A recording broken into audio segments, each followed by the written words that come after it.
Curry and cyanide, the Jolly Joseph case. നമ്മൾ ഒരുപാട് കേട്ടിട്ടുള്ള, അല്ലെങ്കിൽ നമ്മൾ ഒരുപാട് ഇമ്പോർട്ടൻസ് കൊടുത്തൊരു കേസാണ്, പ്രത്യേകിച്ച് മലയാളി എന്നുള്ള രീതിയിൽ. കേരളത്തിൽ നമ്മൾ ഭയങ്കര രീതിയിൽ ഇമ്പോർട്ടൻ്റായിട്ട് പറഞ്ഞൊരു കേസാണ് കൂടത്തായി കൊലപാതകം എന്ന് പറയുന്നത്. ആ ഒരു സീരിയൽ കില്ലിങ്ങും അതുമായിട്ട് റിലേറ്റ് ചെയ്തിട്ടുള്ള കേസ്. ആ ഒരു കേസിനെ റിലേറ്റ് ചെയ്തിട്ട് അതിൻ്റെ ഒരു വേറൊരു പെർസ്പെക്റ്റീവിൽ എടുത്തുകൊണ്ടുള്ള ഒരു ഡോക്യുമെൻ്ററിയാണ്. അതായത് ജോളി ജോസഫ് എന്തിനു വേണ്ടിയാണ് ഈ ഒരു കൊലപാതകങ്ങളൊക്കെ ചെയ്തത് എന്നുള്ള ഒരു ഡോക്യുമെൻ്ററി, ഒരു റിയൽ ലൈഫ് ഡോക്യുമെൻ്ററിയാണ് കറി ആൻഡ് സൈനൈഡ് എന്ന് പറയുന്നത്. നെറ്റ്ഫ്ലിക്സ് ഇത് വളരെ ഭംഗിയായിട്ട് ഈ ഒരു സാധനം ചെയ്തിട്ടുണ്ട് എന്നുള്ളതാണ്. കാരണം 1.5 മണിക്കൂർ ഒരു സിനിമ അല്ലെങ്കിൽ ഒരു ഡോക്യുമെൻ്ററി ചെയ്യുന്ന സമയത്ത് യൂഷ്വലി അത് കാണുന്ന വ്യൂവേഴ്സിന് ബോറടിക്കാം എന്നുള്ളൊരു സാധനം വരും. പക്ഷേ ഇവിടെ ഒരു സിനിമ ചെയ്ത് കഴിഞ്ഞാൽ, ഇപ്പം ജെഫ്രി ഡമ്മർ എന്ന് പറയുന്ന ഒരു സീരീസ് ചെയ്തിട്ടുണ്ട്. അതിലും ഭയങ്കര ഇൻട്രസ്റ്റിംഗ് ആയിട്ടും ഭയങ്കര എക്സൈറ്റിംഗ് ആയിട്ടും നമുക്ക് എഡ്ജ് ഓഫ് ദ സീറ്റിലൊക്കെ ഇരുന്ന് കാണുക എന്ന് പറയുന്നത് ഒരു ഡോക്യുമെൻ്ററി. അതായത് യൂഷ്വലി ഡോക്യുമെൻ്ററി നമുക്കറിയാവുന്നതാണ്, പ്രത്യേകിച്ച് ഒരു റീഷൂട്ട് ചെയ്യുന്ന കാര്യങ്ങളൊന്നും, അതായത് നമ്മൾ സിനിമ ചെയ്യുന്ന പോലെ അങ്ങനെ സ്ക്രിപ്റ്റ് ചെയ്ത് ഷൂട്ടിംഗ് ഒന്നും കാര്യങ്ങളൊന്നുമില്ല. അതിന് പകരം ഈ ആളുകൾ, അതായത് ഡയലോഗ്സും കാര്യങ്ങളൊക്കെ, അല്ലെങ്കിൽ ഇവർ പറയുന്ന കാര്യങ്ങളൊക്കെ ചിലപ്പം സ്ക്രിപ്റ്റഡ് ആയിരിക്കാം, അല്ലെങ്കിൽ ഇവർ സ്ക്രിപ്റ്റ് അതായത് എഴുതിയിട്ടായിരിക്കാം പറയുന്നത്, അത് നമുക്കറിയില്ല. പക്ഷേ ഇത് യൂഷ്വലി ചെയ്യുന്നത് എന്താണെന്ന് വെച്ച് കഴിഞ്ഞാൽ, അന്ന് നടന്ന ക്ലിപ്പുകൾ, അതായത് ലിമിറ്റഡ് റിസോഴ്സിലുള്ള ക്ലിപ്പുകൾ, അതായത് അന്നത്തെ ന്യൂസ് ചാനലിൻ്റെയും അങ്ങനെ റിപ്പോർട്ടർ മീഡിയസിൻ്റെ എല്ലാം ക്ലിപ്പുകൾ എടുക്കുന്നു. പിന്നെ ഇതുമായിട്ട് റിലേറ്റ് ചെയ്തിട്ട് സംസാരിക്കാൻ പറ്റുന്ന ആളുകൾ, അതായത് റിലേറ്റീവ്സ്, പിന്നെ കേസുമായിട്ട് റിലേറ്റ് ചെയ്ത് കേസ് ആര് നടത്തും, കേസുമായിട്ടുള്ള ആ ഒരു പോലീസ് ഉദ്യോഗസ്ഥർ, അതേപോലെ തന്നെ ഡിഫറൻറ്റ് വക്കീലന്മാർ, അതേപോലെ തന്നെ കുറച്ച് റിസോഴ്സ്ഫുള്ളായിട്ടുള്ള ആളുകൾ സംസാരിക്കുന്നു. അതാണ് യൂഷ്വലി ഡോക്യുമെൻ്ററി ആയിട്ട് വരുന്നത്. ഇതിനകത്ത് ഈ ഒരു കേസ് കൊടുത്തിട്ടുള്ള റോയിയുടെ ബ്രദറും സിസ്റ്ററുമാണ് കൂടുതലായിട്ട് സംസാരിക്കുന്നത്. പിന്നെ ജോളിയുടെ മകൻ എന്നായിട്ടുള്ള റെമോയാണ് കൂടുതലായിട്ട് സംസാരിക്കുന്നത്. പിന്നെ ഈ ഒരു അന്നത്തെ കേസിലെ കുറച്ച് വിഷ്വൽസ്, കേസിൽ നിന്ന് കിട്ടിയ കുറച്ച് വിഷ്വൽസും കാര്യങ്ങളും, പിന്നെ ഇവർക്കറിയാവുന്ന കാര്യങ്ങൾ, ഇവരുടെ കുറച്ച് റിലേറ്റീവ്സ് സംസാരിക്കുന്നു. അതൊക്കെയാണ് ഈ ഒരു ഡോക്യുമെൻ്ററിയിൽ 1.5 മണിക്കൂർ കാണിക്കുന്നത്. പക്ഷേ ഈ ഒരു ഡോക്യുമെൻ്ററി കാണുന്ന സമയത്ത് ഇവർ ഈ ഒരു 10-17 വർഷം ഇത് എങ്ങനെ ബ്രില്യൻ്റായിട്ട് ഈ ഒരു 6 കൊലപാതകം ചെയ്തു എന്നുള്ളതാണ്. ഇതിനകത്ത് ഏറ്റവും ഭയങ്കര ഞെട്ടിയുന്ന സാധനം എന്താണെന്ന് വെച്ച് കഴിഞ്ഞാൽ, ആ ഒരു 2 വയസ്സുള്ള കുട്ടിയുടെ കൊലപാതകമാണ്. ഇതിൽ 6 പേർക്കും സൈനൈഡ് കൊടുത്ത് കൊന്നുവെന്നാണ് റിപ്പോർട്ട്. അതായത് സ്ലോ പോയിസൺ കൊടുത്ത് കൊന്നുവെന്നാണ്. അപ്പം ഒറ്റ സ്ട്രെച്ചിൽ കൊല്ലുകയല്ല, സ്ലോ പോയിസൺ കൊടുത്ത് ഒരു നോർമൽ ഡെത്തിലേക്ക് കൊണ്ടുപോകുന്നു. അതായത് ജോളിയുടെ മദർ-ഇൻ-ലോ, ഫാദർ-ഇൻ-ലോ, ഹസ്ബൻഡ്, പിന്നെ റിലേറ്റീവായിട്ടുള്ള 2 പേര്, പിന്നെ ഇവർ രണ്ടാമത് കല്യാണം കഴിച്ച ആളുടെ ഭാര്യയും മകളും, അത്രയും പേരെയാണ് ഇവർ കൊന്നത്. അങ്ങനെ 6 പേരെ കൊന്നു. ഇതിപ്പോൾ ഒറ്റയ്ക്കാണോ കൊന്നത്, ഇവർക്ക് സഹായത്തിന് ആരെങ്കിലും ഉണ്ടായിരുന്നു, അങ്ങനെയുള്ള കുറച്ച് കാര്യങ്ങളുണ്ട്. പിന്നെ എന്തുകൊണ്ട് ഇങ്ങനെ അബ്നോർമലായിട്ട് കുറേ ഡെത്തുകൾ വന്നിട്ട് ഇവരാരും പോസ്റ്റ്മോർട്ടം ചെയ്തില്ല. ഇതിൽ റോയി എന്ന് പറയുന്ന ആളുള്ളത് മാത്രമാണ് പോസ്റ്റ്മോർട്ടം ചെയ്തതും അതിനകത്ത് സൈനൈഡിൻ്റെ കണ്ടൻറ്റ് കണ്ടെത്തിയതും. ആ ഒരു കണ്ടൻറ്റിനെ ബേസ് ചെയ്തിട്ടാണ് പിന്നെ ഈ ഒരു കേസ് റീഓപ്പൺ ചെയ്യുന്നതും പോസ്റ്റ്മോർട്ടം ചെയ്യുന്നതും ഒക്കെ. പക്ഷേ ബാക്കിയുള്ള 5 ഡെത്തുകളും നോർമൽ ഡെത്തായിട്ട് ഇവർ കൺസിഡർ ചെയ്യുന്നു. ഈ ഒരു കോമൺ ആയിട്ട് ഈ ഒരു കേസിലുള്ളത്, ഈ ഒരു 6 ഡെത്ത് നടക്കുന്ന സമയത്തും ഇതിൽ കോമൺ ആയിട്ടുള്ള ഒരാൾ ജോളിയാണ്. ജോളി 6 ഡെത്ത് നടക്കുന്ന സമയത്തും അവരുടെ അടുത്തുണ്ട് എന്നുള്ളതാണ്.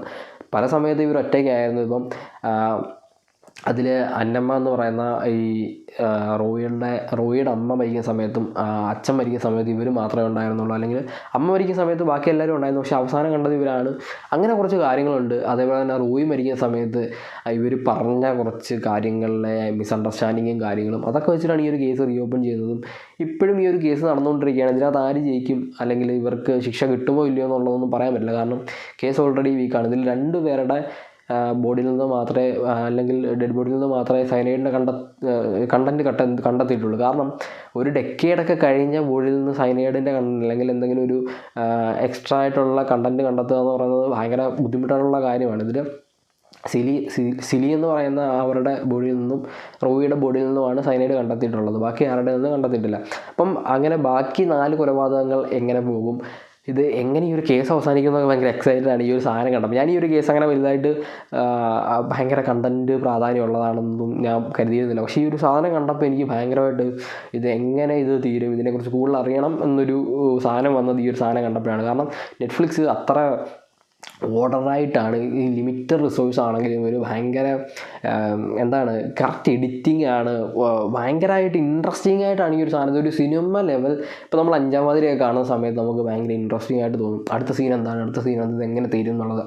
ആ ഒരു ലെവലിൽ ഒരു ഡോക്യുമെൻ്ററി ചെയ്യുക എന്ന് പറയുന്നത് ഭയങ്കര ഇമ്പോസിബിളായിട്ടുള്ളൊരു കാര്യം എന്നൊക്കെ പറയാറില്ലേ, അങ്ങനെ ഇമ്പോസിബിളായിട്ടുള്ള കാര്യത്തെ ഒരു പോസിബിളാക്കി എടുത്തിട്ടാണ് ഈ ഒരു കറി ആൻഡ് സൈനൈഡ് എന്ന് പറയുന്ന സാധനം ചെയ്തിരിക്കുന്നത്. കാരണം 17 വർഷം എന്നൊക്കെ പറഞ്ഞത് അത്രയും ഒരു ടൈം പീരീഡ് ഇത്രയും 6 കൊലപാതകങ്ങൾക്ക് വേണ്ടി. ഇതിൽ പലതും പ്ലാൻഡ് ഒന്നുമല്ല. ഇതിൽ ഫസ്റ്റ് കൊലപാതകം വേണമെങ്കിൽ പ്ലാൻഡ് ആണെന്ന് പറയാം.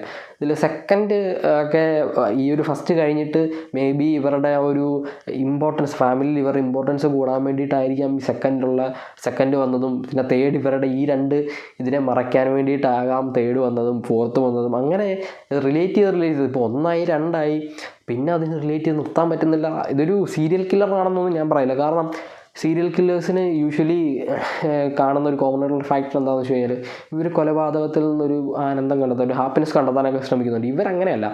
ഇവർ ഫസ്റ്റ് ചെയ്തത് അല്ലെങ്കിൽ സെക്കൻഡ് ചെയ്തത് 3 റിലേറ്റ് ചെയ്യാം. അത് കഴിഞ്ഞിട്ടുള്ളത് ഈ ഫസ്റ്റ് നടന്ന 3 മറയ്ക്കാൻ വേണ്ടിയിട്ടും ഇവർക്ക് ഇനി കൂടുതൽ കിട്ടാൻ വേണ്ടിയിട്ടും മെയിനായിട്ടും പൈസ അതേപോലെ തന്നെ പവർ ഒക്കെ വേണ്ടിയിട്ടാണ് ഇവർ ചെയ്യുന്നത്. അങ്ങനെയാണ്. അല്ലാതെ യൂഷ്വലി സീരിയൽ കില്ലേഴ്സ് ഇപ്പം നമുക്ക് ഡഹമറൊക്കെ എടുത്ത് നോക്കി കഴിഞ്ഞാൽ അവർ ഒരു മേ ബി അതൊരു മെൻ്റൽ പ്രോബ്ലം ആയിരിക്കാം, അല്ലെങ്കിൽ അതിൽ നിന്നൊരു ഹാപ്പിനെസ് കണ്ടെത്താം.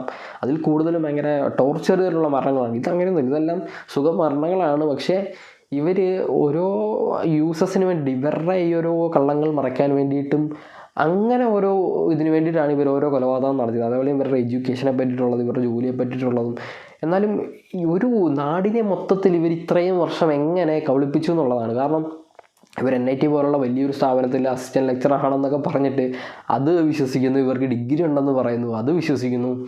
യൂഷ്വലി ഇതിപ്പം നമ്മൾ ആരും പോയി സർട്ടിഫിക്കറ്റ് ഒന്നും എടുത്ത് നോക്കാറില്ല, പറയുന്നതാണ് അങ്ങനെ ഉണ്ടായിരിക്കാം എന്നുള്ളതാണ്. പക്ഷേ ഒരു ജോലി ഉണ്ട് എന്ന് വരുത്തി തീർക്കുക, അത് ഇത്രയും നാളത് മറച്ചു വെക്കുക, അത് ആ ഒരു കള്ളം മെയിൻറ്റെയിൻ ചെയ്തു പോകാമെന്ന് പറയുന്നത് വലിയൊരു ടാസ്ക്കാണ്. അതെങ്ങനെ ഇവർ കവറപ്പ് ചെയ്ത് പോയി എന്നുള്ളതാണ് യൂഷ്വലി ഇപ്പോഴും എനിക്കത് മനസ്സിലാവാത്തത്. കാരണം ഇപ്പോൾ ഒരു ചെറിയ കള്ളമൊക്കെ ആണെങ്കിൽ കുഴപ്പമില്ല. ഇത് ഇത്രയും വലിയൊരു സ്ഥാപനത്തിൽ വർക്ക് ചെയ്യുന്നു, ദിവസവും ജോലിക്ക് പോകുന്നു.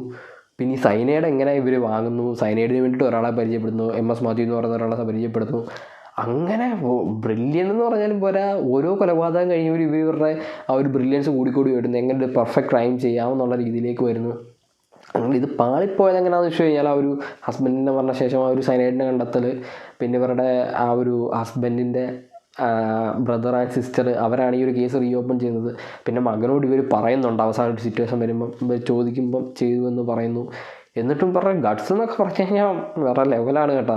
കേരളത്തിൽ നിന്നൊരു സീരിയൽ കില്ലർ നമുക്കൊരു അഭിമാനമാണ്, അത് പറഞ്ഞിട്ട് കാര്യമില്ല. എന്തായാലും ഇത് ഒരു ബ്രില്യൻ കൊലപാതകം തന്നെയായിരുന്നു കൂടത്തായി എന്ന് പറയുന്നത്. എന്തായാലും ഈ ഒരു സാധനം തെളിഞ്ഞു കഴിഞ്ഞിട്ടേ നമുക്ക് ഇതിനെക്കുറിച്ച് ഒരു കംപ്ലീറ്റ് സാധനം കിട്ടത്തുള്ളൂ. കാരണം ഇപ്പോഴും ഇത് ആര് ജയിക്കും നമുക്കറിയില്ലല്ലോ. അപ്പം അങ്ങനെയാണ് നെറ്റ്ഫ്ലിക്സ് നിർത്തി വെച്ചിരിക്കുന്നത്. 1.5 മണിക്കൂർ കഴിഞ്ഞപ്പം അവർ കുറച്ച് നോട്ട്സൊക്കെ തന്നിട്ടാണ് ഇങ്ങനെയാണ് കേസ് നടന്നുകൊണ്ടിരിക്കുന്നത് എന്നൊക്കെ പറഞ്ഞിട്ടാണ് അവർ ഒരു കംപ്ലീറ്റ് ചെയ്തിരിക്കുന്നത്. പക്ഷേ ചെയ്തു വെച്ചിരിക്കുന്ന സാധനം ഗംഭീരം, അതിഗംഭീരം. കാരണം ഇങ്ങനത്തെ ഷോട്ടൊക്കെ കാണാം. അതായത് ചില ഷോട്ടൊക്കെ ഉണ്ടെങ്കിൽ നമ്മൾ ഇത് സിനിമയാണോ എന്ന് തോന്നും. അങ്ങനത്തെ കിട്ടുന്ന സാധനമായിട്ട് ചെയ്യുന്ന ഒരു അടിപൊളി ഡോക്യുമെൻ്ററിയാണ് കറിയൻ സൈനൈഡ്.